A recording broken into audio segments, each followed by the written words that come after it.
안녕하세요. 저는 지금은 평화롭게 살고 있지만 여기까지 오는 길이 마냥 순탄하지는 않았습니다. 어느 날은 가슴이 먹먹해서 숨이 안 쉬어지고 또 어떤 날은 분노로 손끝이 달달 떨릴 정도였어요. 그때 사람 하나 잘못 만나면 인생이 얼마나 고단해질 수 있는지 배웠던 것 같아요. 혹시 여러분 주위에도 말만 번지르르하게 하고 속은 텅 비어 있는 사람이 있나요? 가장 어두운 밤의 끝에도 결국 새벽은 온다라는 말이 있는데요. 저는 가까이 있었던 사람 때문에 괴로웠지만 결국 스스로 새벽을 끌어왔다고 생각해요. 그리고 지금은 누구보다 눈부신 햇살 속에 살고 있죠. 만약 저 같은 경험을 하신 분들이 사연을 들으신다면 속이라도 시원하게 뚫리셨으면 좋겠네요. 그러면 지금부터 제 사연을 들어보실래요? 저는 40대 중반으로 삼계탕집을 운영하고 있는 평범한 아줌마입니다. 항상 손님들에게 맛있는 음식을 내어드릴 고민만 하다가 사연을 쓰게 되니 떨리네요. 저는 국밥집 딸내미로 태어나서 3남매 중 둘째로 자랐는데요. 당연히 첫째와 막내도 나름의 고충이 있겠지만 저는 둘째라서 서러운 일이 너무나 많았습니다. 꼭 윗물도 아랫물도 아닌 찌꺼기 같았다고 할까요? 왜 언니만 달걀말이 해주셨어요? 저도 달걀말이 먹고 싶어요. 아까 김치밖에 없는 줄 알고 꾸역꾸역 먹었던 건데. 왜 항상 언니만 맛있는 거 더 해주세요? 너는 네 막내 동생도 안 하는 반찬 투정을 하는 거야? 아휴, 네 언니 밥만 닮아도 소원이었겠다. 이러니 내가 네 언니한테만 달걀말이를 주지. 언니는 장녀라서 집안의 기대를 한 몸에 받았고요. 남동생은 집안의 유일한 아들인데다가 막내라서 사랑을 한 몸에 받았습니다. 하지만 저는 이리 치이고 저리 치이면서 꼭 미운 오리 새끼 같이 살았어요. 특히 생일이 되면 얼마나 눈물이 났는지 몰라요. 분명 언니랑 남동생은 책이나 장난감 같은 선물을 받았는데 저만 양말 색 켤레 같은 걸로 퉁치기 일쑤였거든요. 그리고 뭐든 셋으로 함께 나눠야 하는 상황이 다가오면 항상 제가 마지막 순번이었습니다. 살아남기 위해 누구보다 먼저 차지하려는 마음을 가질 때도 있었지만 젓가락을 먼저 뻗으면 욕이 돌아오더라고요. 물론 늦게 뻗는다고 하면 남는 것도 없어서 손가락을 빨았죠. 누나 설거지 했어? 아까 엄마가 누나 설거지 시켜야 한다고 하던데? 또 친구들이랑 놀러 나갈 궁리 난 거 아니지? 만약에 나가기만 해봐. 바로 엄마한테 전화 걸어서 일러 바칠 거니까. 너는 무슨 엄마가 나 감시하라고 붙여준 거야? 아, 내가 왜 설거지까지 해야 돼? 나 지난번에 생일에도 네 준비물 사러 가느라고 친구들이랑 제대로 못 놀았단 말이야. 너 나한테 미안하지도 않냐? 내가 왜 미안해? 그러면 동생이 준비물 없이 등교해서 혼났으면 좋겠어. 누나가 돼서 그 정도도 못 해줘? 아유, 얼른 설거지나 해. 그러면 나가 놀든 말든 관심 끌 테니까. 언니는 공부에 집중해야 하고 남동생은 아직 어리다는 이유로 손에 물 한 방울 안 묻힐 때 저는 매일 고무장갑을 붙들고 살았습니다. 심지어 학교에서도 마찬가지였어요. 언니가 워낙 공부를 잘하는 모범생이었기 때문에 비교당해야 했던 거예요. 게다가 남동생은 어찌나 인기가 많은지 저만 특별하지 않았어요. 결국 모두가 보는 앞에서 노골적으로 저를 폄하하시는 선생님도 계셨습니다. 네 언니는 똑소리 나고 말도 잘 듣는데 넌 뭐야? 매번 수업 시간에 졸고 있기는 하고 하루 종일 놀 생각밖에 안 하지. 그리고 네 동생은 애가 성격이 너무 좋더라. 너만 어디 못한 거 보면 귀여운 애 아니야? 아닌데요? 제가 공부만 좀 관심 없어서 그렇지 저도 친구들이랑 잘 지내요. 선생님이 색안경 끼지 않으시면 저도 모난 구석 없다고요. 아직 어려서 아무 생각 없이 지내는 것처럼 보이시겠지만 저도 상처받으니까 말 조심해 주세요. 진짜 학교도 집도 숨막히게 싫었습니다. 그러다 보니 저는 사춘기가 세게 올 수밖에 없었어요. 아무래도 부모님이 저를 사랑하지 않는다고 여겼거든요. 그래서 어른들이 어울리지 말라고 하는 아이들과 친하게 지냈습니다. 어디서도 사랑을 받지 못하니까 저랑 놀아주는 친구들이 좋았던 것 같아요. 그렇게 엄마와 아빠는 거칠게 저를 훈육하려 하셨어요. 어떻게든 제가 몰려다니지 못하도록 만들어야 한다고 생각하셨나 봐요. 그래서 제가 친구들을 만나러 나간 것 같으면 득달같이 쫓아와 집에 끌고 오기도 하셨고요. 저를 가둬둔 채 방문을 잠가버리시거나 창문으로도 드나들지 못하도록 못질 해두신 적도 있었습니다. 그리고 제가 누구를 만나는지 감시하기 위해 친구들의 연락처까지 모두 적으라고 강요하신 적도 있었죠. 하지만 저는 그럴수록 더 사랑받지 못한다고 생각해 엇나가 버렸어요. 너는 어떻게 친구 사귀는 것도 못할 수가 있어? 도대체 잘하는 게 뭐니? 말이라도 잘 들으란 말이야. 그런 애들이랑 어울려 다니면서 너한테 좋은 게 뭐가 있을 것 같은데. 아유, 이렇게까지 철이 없어야 돼? 이거 봐요. 엄마가 저를 사랑하신다면 이렇게 세게 움켜쥘 수는 없을 거예요. 유일하게 저를 아껴주는 사람들이 친구들밖에 없는데 어떡해요? 저도 마음 들 곳은 있어야 하니까 어울려 다니는 거죠. 그날 처음으로 저는 그동안 서러웠던 일들을 울분을 토하며 쏟아냈습니다. 그러자 부모님 두 분 다 예상하지 못하셨는지 말을 잃으시더라고요. 설마 제가 이렇게까지 마음에 담아뒀는지 모르셨나 봐요. 결국 저는 가출을 결심하게 됐습니다. 그리고 부모님이 두 분 다 맞벌이라 집에 자주 안 계신다는 친구네 집에 얹혀 살기로 했죠. 그나마 남동생이 제 근황을 알고 있었기 때문에 집에서도 크게 걱정하지 않으셨을 거예요. 아무리 친해도 남의 집에서 그렇게 눌러 살아도 돼? 어디 가서 흉 보는 거 아니야? 괜히 난처한 상황 만들지 않는 게 좋을 것 같은데.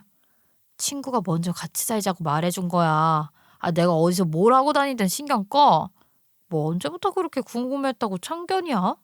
남동생 앞에서는 큰 소리를 떵떵 쳤지만 사실 저도 처음에는 남의 집에 얹혀 산다는 게 불편하고 어색했습니다. 하지만 친구가 워낙 살갑게 챙겨줘서 마음 놓고 지낼 수 있었어요. 아무래도 친구는 바쁜 부모님 밑에서 자라서 그런지 직접 아침까지 챙겨 먹더라고요. 덕분에 저도 김을 굽고 계란 후라이를 만들면서 많이 배울 수 있었어요. 그러던 어느 날 함께 지내던 친구의 어머니가 교통사고로 세상을 떠나셨습니다. 세상에 있는 모든 죽음이 다 슬프지만 사고였기 때문에 마지막 인사는커녕 마음의 준비도 하지 못한 채로 떠나보낸 거였죠. 사실 제 친구는 언제나 쿨하고 강단 있는 성격이었는데 그토록 절망하는 모습은 처음 봤어요.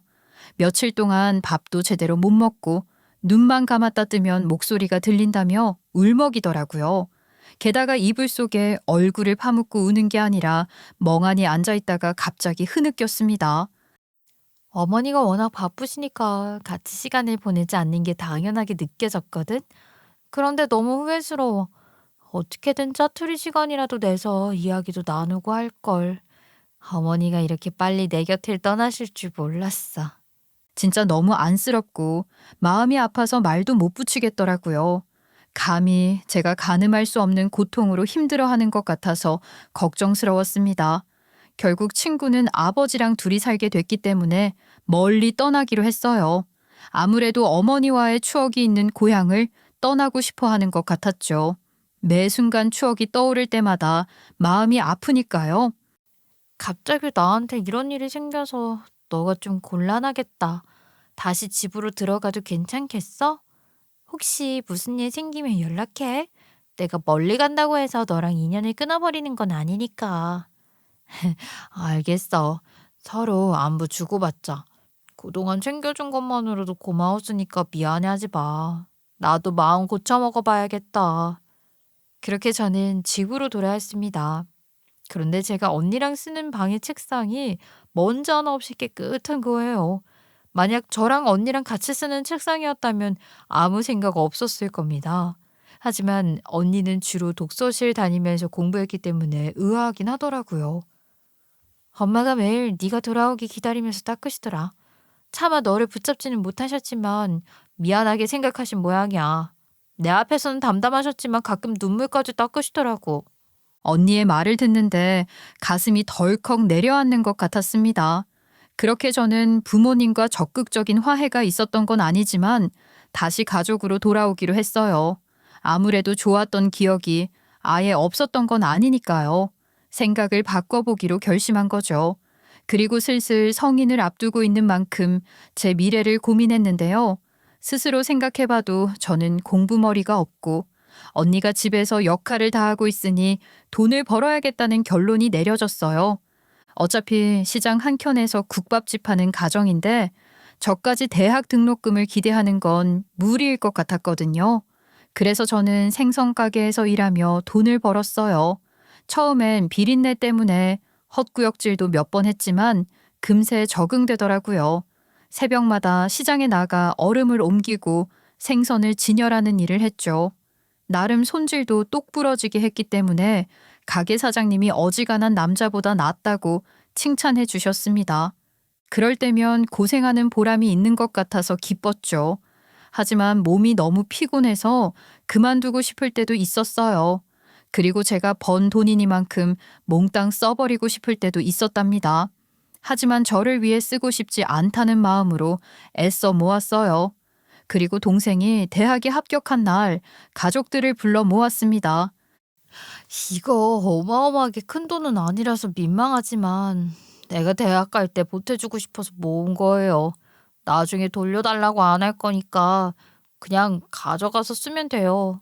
어차피 저는 크게 쓸 것도 딱히 없거든요. 우와, 누나 그동안 다리가 퉁퉁 붓고 손이 얼어붙도록 일했으면서 이 돈을 다 날 위해 쓰겠다고?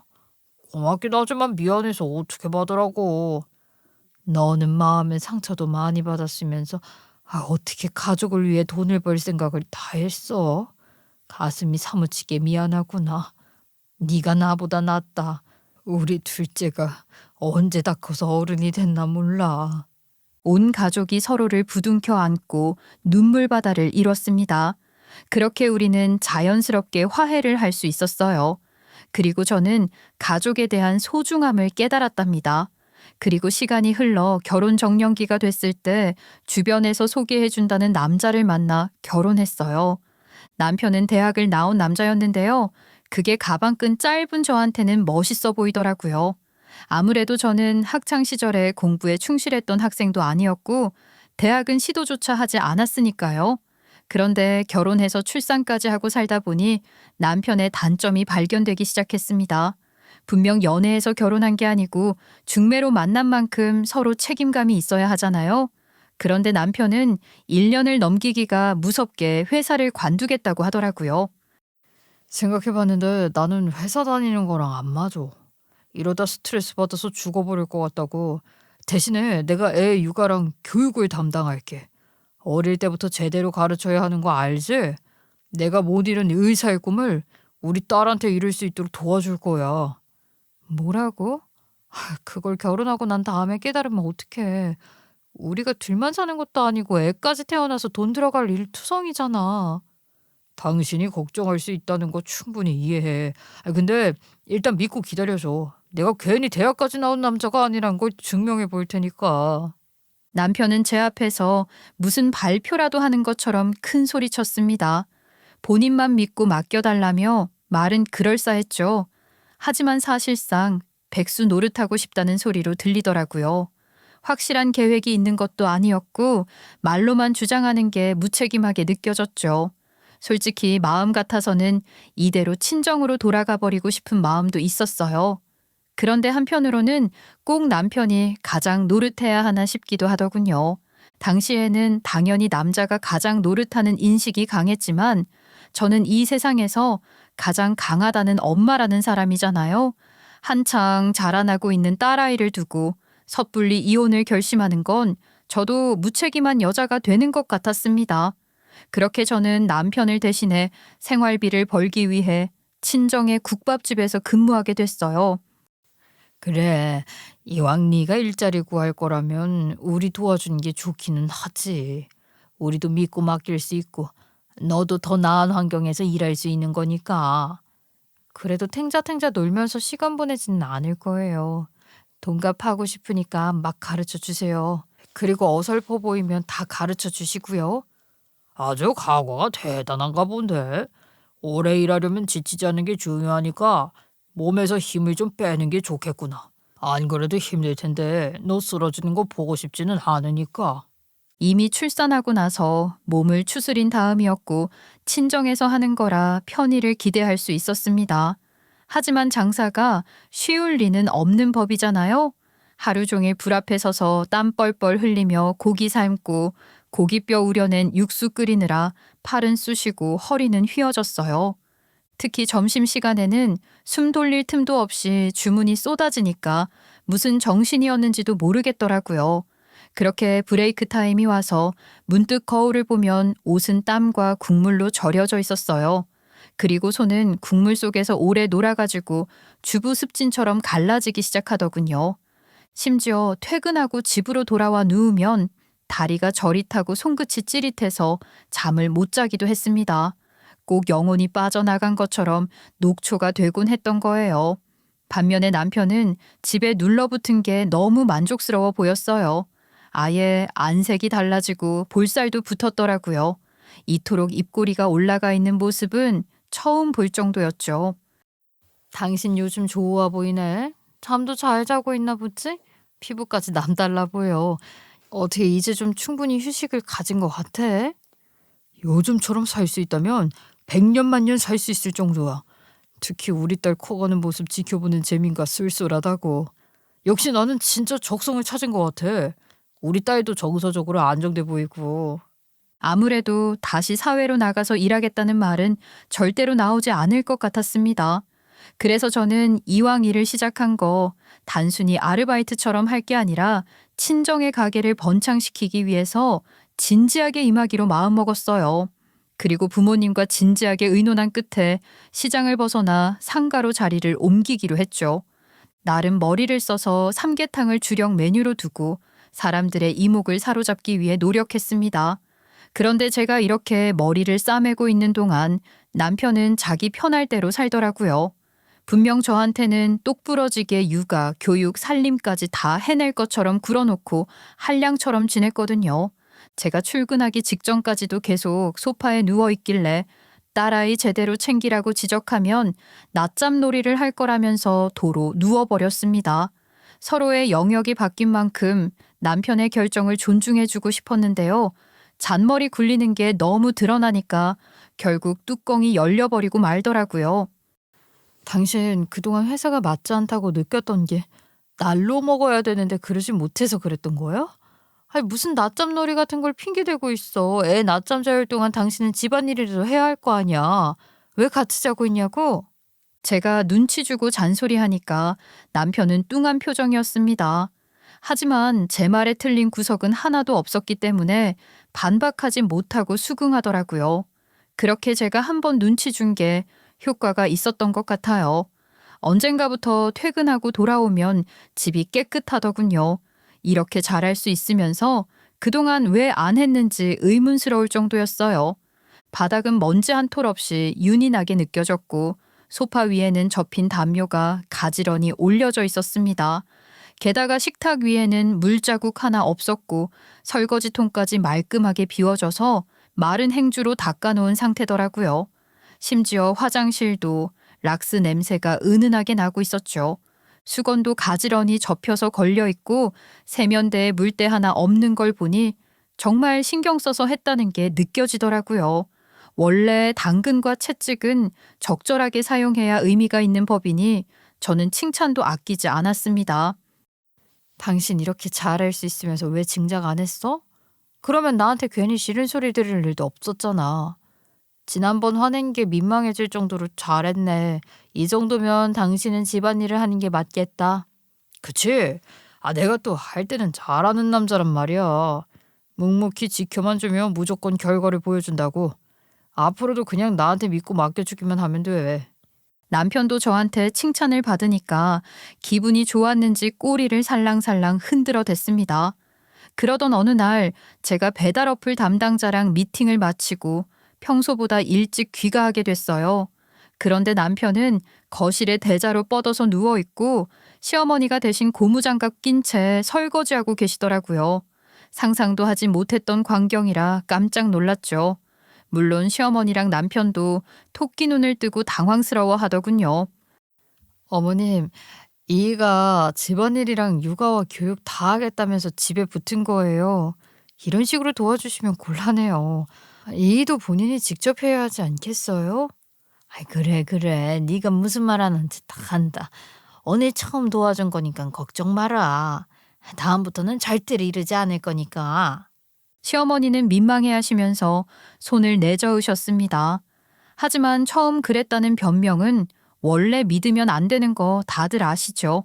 저는 도대체 남편이 저 없을 때 뭐 하나 싶었어요. 그래서 다시 한번 브레이크 타임을 이용해서 불시에 귀가해봤죠. 역시나 남편은 거실에서 코까지 골며 자고 있었고 시어머니는 관절도 안 좋으신 분이 무릎까지 꿇고 열심히 걸레질하고 계시더라고요. 진짜 이건 아니다 싶어서 당장 남편을 깨웠어요. 그리고 시어머니랑 같이 나란히 앉혀놓고 잔소리했습니다. 당신 진짜 너무한 거 아니야? 분명 믿고 맡겨달라며 책임지겠다며. 아니, 어머님까지 끌어다 집안일 시키는 게 말이 돼?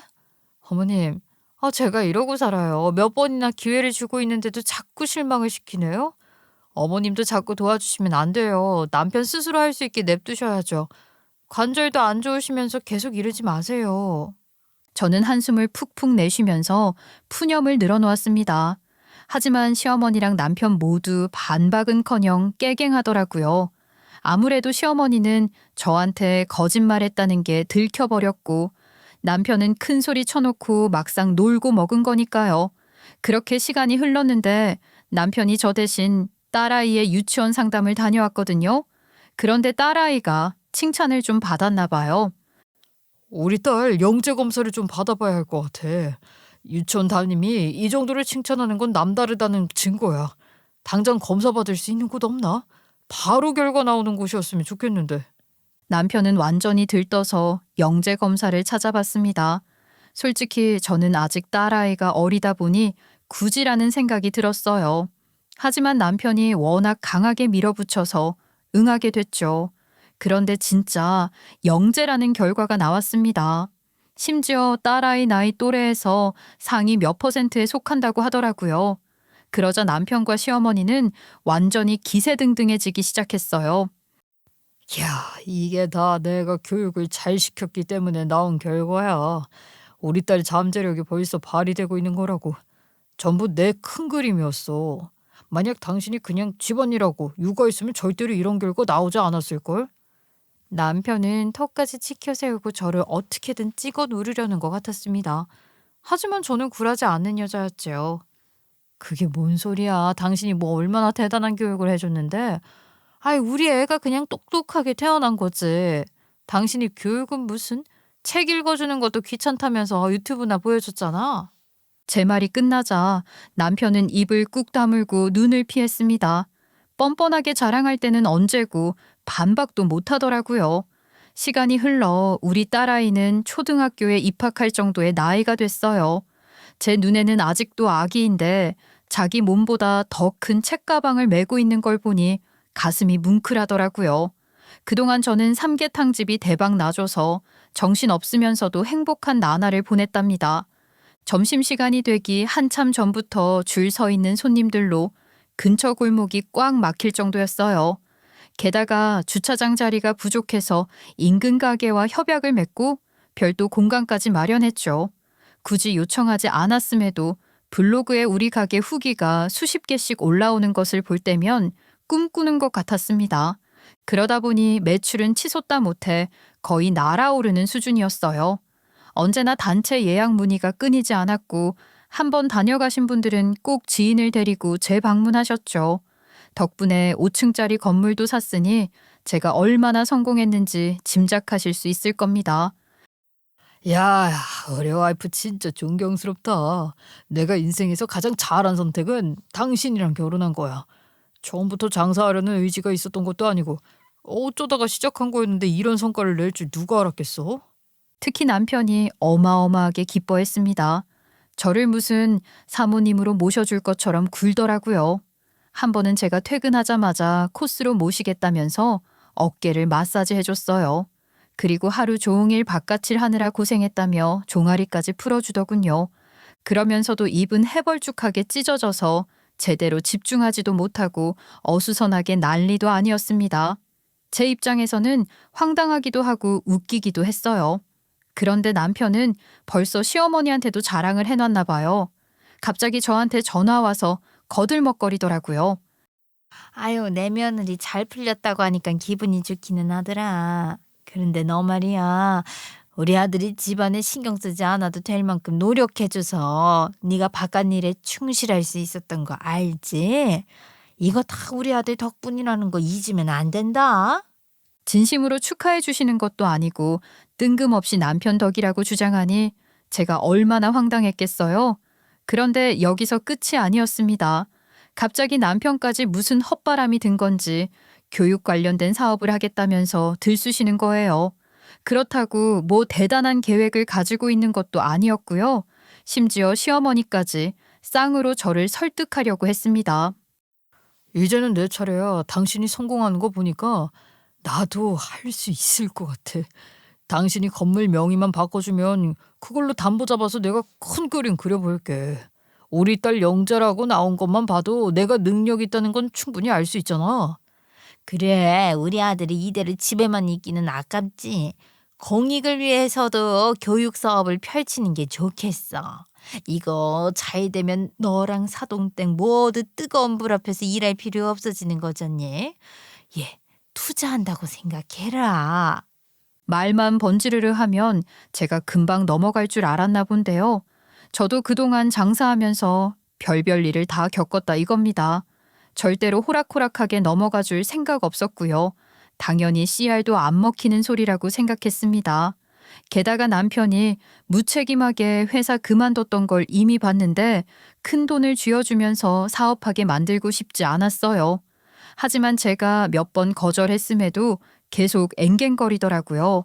결국 저는 하도 귀찮게 하길래 뚜껑 열려서 제대로 눈치 줬습니다. 나랑 우리 부모님이 생고생해서 세운 공을 왜 당신이랑 어머님이 공짜로 얻어먹으려고 하는 거야? 설마 그렇게까지 염치가 없어? 어머님이 기대하시더라도 당신 선에서 알아서 잘라냈었어야지. 당신은 회사도 멋대로 건들면서 사업은 꾸릴 수 있겠어? 아, 내가 미쳤다고 당신을 믿어? 남편은 무슨 말을 그렇게 서운하게 하냐면서도 딱히 대꾸를 못했습니다.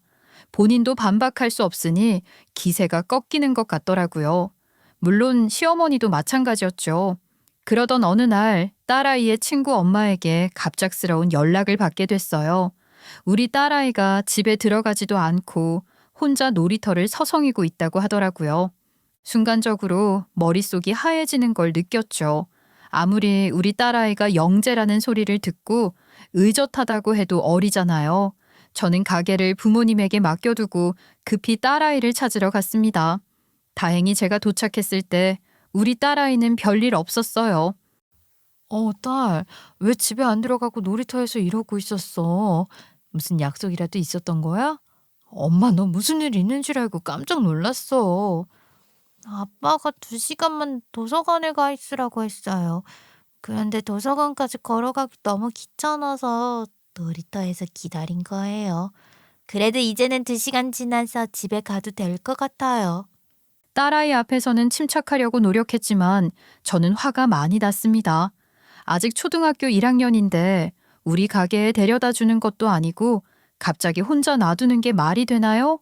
당장 남편한테 자초지종을 듣고 싶었어요. 그런데 아직도 집에 돌아오지 않았더라고요. 2시간이라는 약속도 시원하게 걷어차 버린 거죠. 심지어 저한테 피 거꾸로 솟아버리라는 건지 시어머니가 또 남편 대신 집안일하고 계시더군요. 아이고, 너 일도 바쁜 애가 왜 또 이렇게 집에 왔냐? 지금 시간은 가게 별로 안 바쁘니? 너 올 줄 몰랐는데, 아이고 참. 시어머니는 현장을 검거당한 것처럼 당황스러워 하셨어요.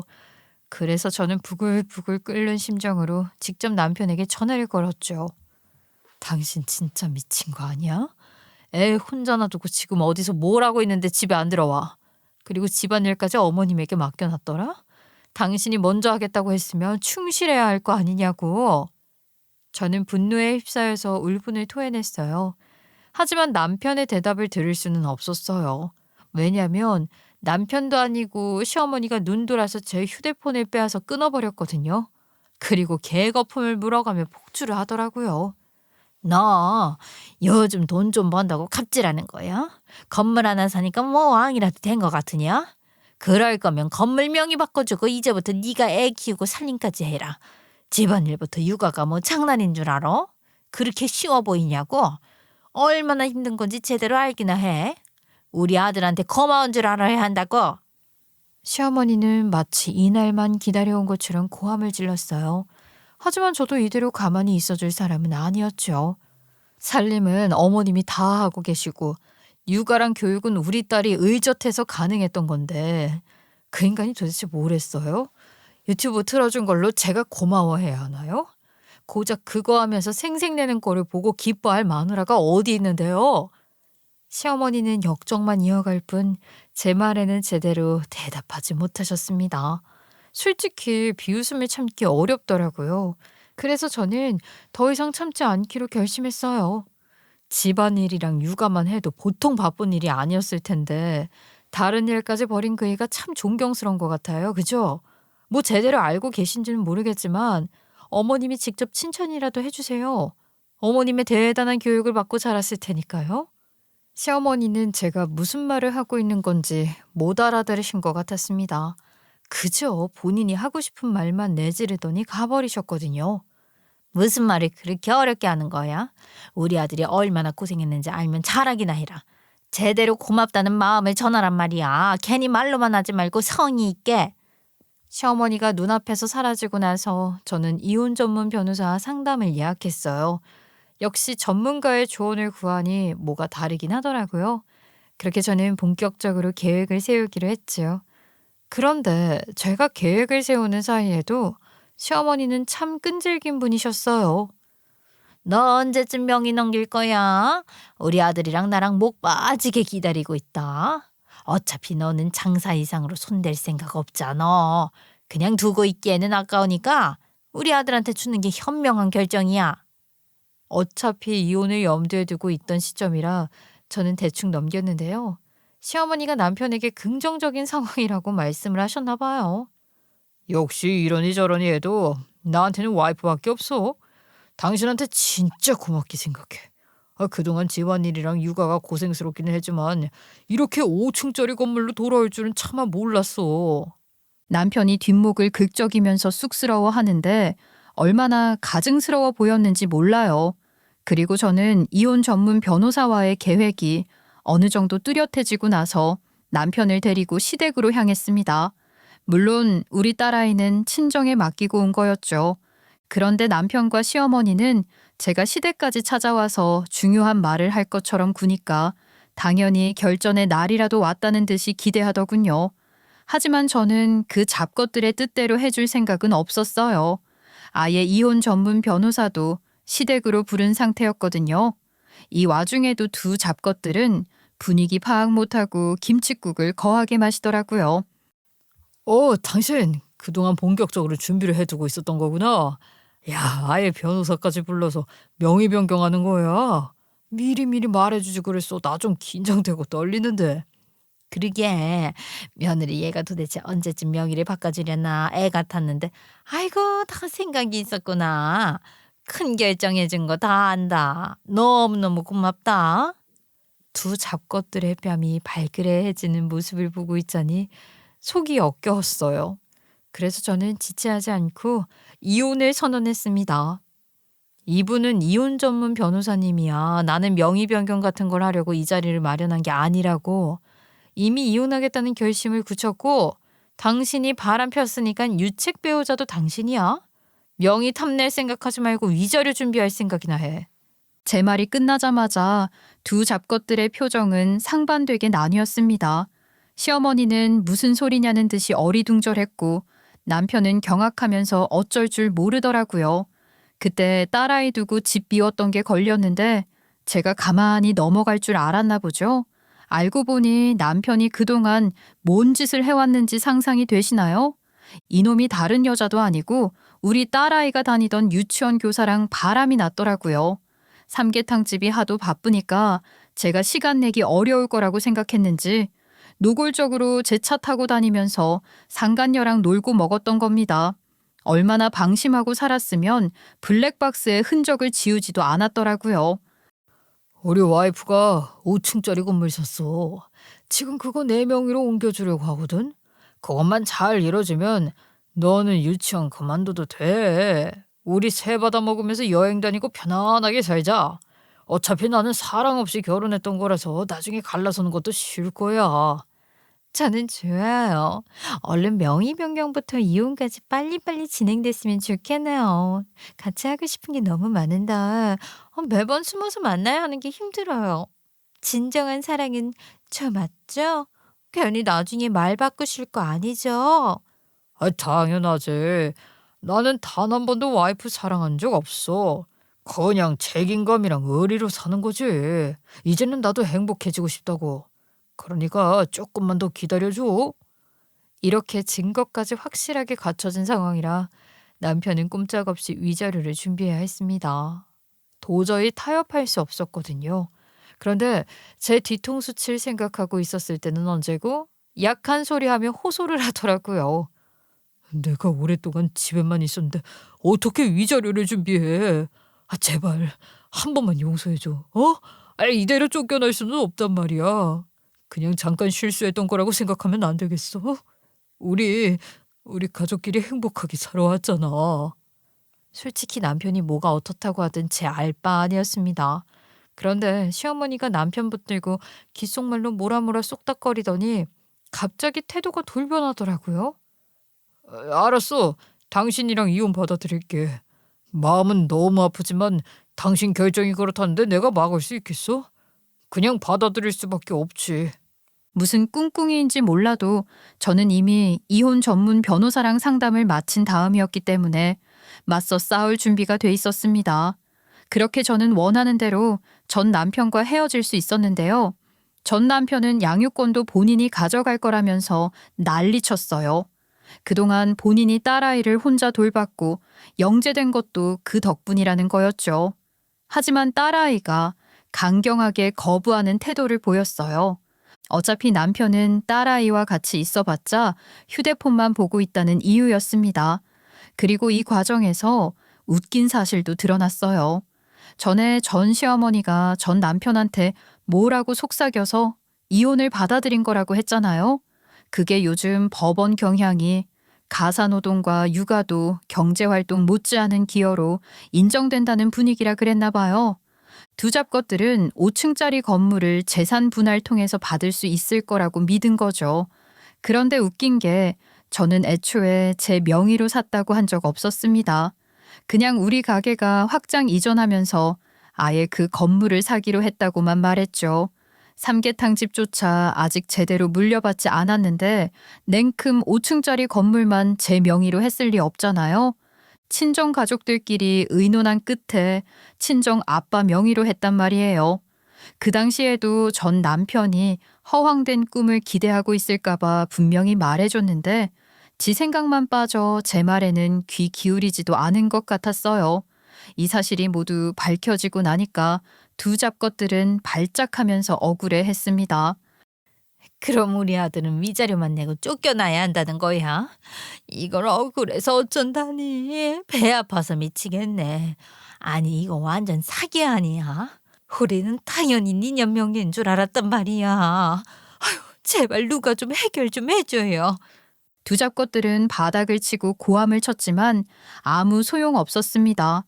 그저 사람들이 손가락질할 뿐이었죠. 그리고 저는 상간녀를 직접 찾아가서 난리쳤어요. 아주 그냥 제 얼굴을 보자마자 사색으로 변하는 꼬라지를 보니 우습더라고요. 괜히 제 발 저릴 짓을 저지르지 않았으면 그렇게 겁먹을 필요도 없었을 테니까요. 유치원 교사라는 사람이 어떻게 학부모랑 불륜을 저지릅니까? 애들 보기 부끄럽지도 않아요? 직접 돌보던 애 가정을 파탄낸 건데 최소한의 양심도 없냐고요? 저도 너무 억울해요. 진지하게 사랑한 것도 아니고 그냥 몇 번 안부 주고받고 있었던 거예요. 그런데 그분이 이혼하면서 재산 분할로 5층짜리 건물에 대해 어느 정도 받아올 거라고 하셨단 말이에요. 저는 그거 기대했을 뿐이라고요. 상간녀는 발을 동동 굴려가면서 억울함을 피력했습니다. 아무래도 콩고물이 떨어지기를 기다렸지만 그것도 실패하는 바람에 대판 싸우고 헤어지려 했다더라고요. 하지만 뭐 그런다고 제 마음을 달랠 수는 없었어요. 그래서 뭐 어쩌라고요. 변명하면 제 차에서 사랑 안에 모네 한 개 사라져요? 어떻게든 상황을 모면하고 싶은가 본데 그런다고 더럽게 불륜 저지른 건 안 사라져요. 저는 상간녀에게도 위자료를 제대로 뜯어냈습니다. 단순히 생계를 위해 필요한 건 아니었어요. 하지만 유치원 교사로서 또 남의 가정을 파탄내고 돌아다닐까봐 경고를 주려는 목적이었습니다. 그리고 당연히 유치원에서도 쫓겨났다고 하더라고요. 그때 제가 난리를 피웠던 만큼 다른 학부모들도 목격한 사람들이 있었을 거잖아요. 아무래도 유치원에 적지 않은 항의가 들어갔다고 했습니다. 그리고 전 남편은 이혼하고 양육권까지 정리되고도 제 딸아이에 대한 미련을 버리지 못한 것 같더라고요. 아빠가 그때 우리 딸 혼자 놔두고 갔던 건 잘못했어. 그래도 아빠 이제 여자친구랑 헤어져서 혼자야. 다시는 그런 일 없을 테니까 아빠랑 같이 살자. 응? 너 이렇게 똑순이로 자란 거 다 아빠가 키워서 그런 거야. 아빠는 아직도 말만 그렇게 해요? 엄마가 돈 잘 버니까 그 돈으로 팍팍 밀어줘서 제가 하고 싶은 거 다 할 수 있었던 거잖아요. 아빠가 잘해서 가르쳐 준 건 없다고 생각해요. 저는 엄마랑 살고 싶으니까 이제 그만하세요. 남편이 완전히 뻘소리를 늘어놓은 모양인데 우리 딸아이가 완전히 촌천살인했더라고요. 이 말을 듣고 제 심정이 어땠는지 아세요? 속이 다 시원하면서도 한편으로는 우리 딸아이에게 너무 미안했습니다. 이런 상황 다 알려주고 싶은 부모가 세상에 어디 있겠어요? 아무리 세상이 험하다고 해도 분홍빛으로 물들여주고 싶은 게 부모인데 벌써 진흙탕을 맛보게 한 것 같아서 죄스럽더라고요. 아무리 씩씩하게 컸다고 하지만 애 앞에서 이러는 건 아니니까요. 결국 딸아이는 저랑 살기를 원했습니다. 그리고 전 남편은 양육비를 벌어야 해서 전 시어머니한테 얹혀 살고 있다고 하더라고요. 아무리 갈등을 겪고 인연 끄는 전 시어머니라지만 한숨이 나왔어요. 그 나이 먹고 대신 집안일 도와달라며 무릎 꿇고 바닥을 오가게 만들더니 이제는 밥상까지 요구한다고 하더군요. 하지만 전 시어머니도 거절하지 않고 오구오구 우리 아들하면서 다 해주신다고 했어요. 아유, 어머니, 어젯밤부터 매콤한 게 땡기더라고요. 아무래도 이혼하고 나서 제가 스트레스를 많이 받다 보니까 그런 것 같아요. 다시 일어서려면 힘이 나야 하니까 오늘은 얼큰한 비빔국수 준비해 주세요. 그래, 당연하지, 우리 아들. 내가 널 위해서 뭘 못 해주겠냐. 우리 아들 분명히 잘 해낼 수 있을 거다. 이 어미가 별을 따든 달을 따든 뭐든 다 해주마. 심지어 이 이야기를 제가 어떻게 알았는지 아세요? 전 남편이 저랑 이혼하고 나서 본인이 얼마나 잘 지내고 있는지 피력하기 위해 전화로 알려줬습니다. 어떻게 부끄러운 줄도 모르고 이런 자랑을 하나 싶더라고요. 하지만 전 남편은 금방 직장을 관둬버리는 사람이잖아요. 3살 버릇 80까지 간다고 또 자기 마음대로 관둔 것 같았어요. 어머니, 어쩔 수 없어요. 이번 회사는 뭔가 기운이 안 좋더라고요. 원래 사람이 눈에 보이는 게 다가 아니잖아요. 건강하게 오래 다니려면 이런 것도 다 살필 줄 알아야 돼요. 다시 직장 구할 테니까 조금만 기다려 주세요. 아휴, 그래, 알았구나. 그래도 이제는 너무 사소한 것 하나까지 문제 삼지는 말어라. 너도 나이가 있는데 언제까지 정착하지 못하고 돌아다닐 수는 없는 거잖니. 내가 너보다 먼저 떠나게 될 텐데 그전에는 안정적으로 사는 모습 보여줘라. 에이, 무슨 말을 하시는 거예요. 어머니 오래 사실 거니까 그런 걱정 안 하셔도 돼요. 전 시어머니도 이제는 좀 지치신 것 같은데 전 남편은 여전히 눈치가 없는 것 같아요. 결국 전 시어머니가 노인 일자리 사업 참여로 돈을 벌어서 양육비에 보태고 있다고 했습니다. 그리고 저는 어쨌거나 딸아이가 그렇게 영특하다고 하니 언젠가 유학을 보내기 위해 돈을 차곡차곡 모으고 있습니다. 아무래도 우리 삼계탕집이 여전히 활발하게 잘 되는 편이라 크게 어렵지는 않아요. 당연히 딸아이 유학 자금을 따로 통장으로 만들어서 일정 금액 자동이체 되도록 해뒀고요. 가게 수익이 꾸준한 덕분에 어느 순간부터는 안정적으로 쌓였습니다. 그렇게 저는 딸아이의 미래를 위해 하루하루 부지런히 살아가는 거예요. 물론 유학은 딸아이가 직접 가고 싶어 할 때의 문제라고 생각해요. 아무래도 엄마로서 가장 바라는 것은 딸이 원하는 꿈을 이루는 거니까요. 왜 사람 몸은 하나일까요? 저는 해보고 싶은 게 너무너무 많은데 몸은 하나라서 어떻게 해야 할지 모르겠어요. 하루가 24시간인 것도 너무 부족하게 느껴지고요. 요즘 우리 딸아이는 이것도 하고 싶다고 저것도 해보고 싶다고 말하는 일이 많아요. 피아노를 배우고 싶다며 유튜브로 곡을 찾아서 연습하고 며칠 전엔 요리책을 펼쳐놓고 간단한 스파게티도 만들어 보더라고요. 물론 제가 거의 다 도와주기는 했지만 눈을 초롱초롱 빛내는 게 귀여웠습니다. 심지어 밤에는 자려고 누웠다가 갑자기 심리상담가가 되고 싶대요. 그러고 나서 며칠이 지나면 또 판사라는 새로운 꿈을 키우죠. 워낙 탐구심이 많고 배우는 걸 좋아해서 저는 딸아이의 변화무쌍한 꿈을 응원하며 옆에서 지켜보는 것만으로도 하루가 꽉 차는 기분이 들어요. 그리고 제가 우리 딸아이가 똑똑하긴 하다고 확신하게 되는 일이 있었습니다. 인터넷을 통해 면접 교섭권에 대해 스스로 알아보더라고요. 아빠, 제가 면접 교섭권이라는 걸 찾아봤는데 당사자가 거부하면 만나지 않아도 된다고 하던데요? 같이 살 때도 유튜브만 보여주셨으면서 이제 와서 같이 뭘 할 수 있겠어요?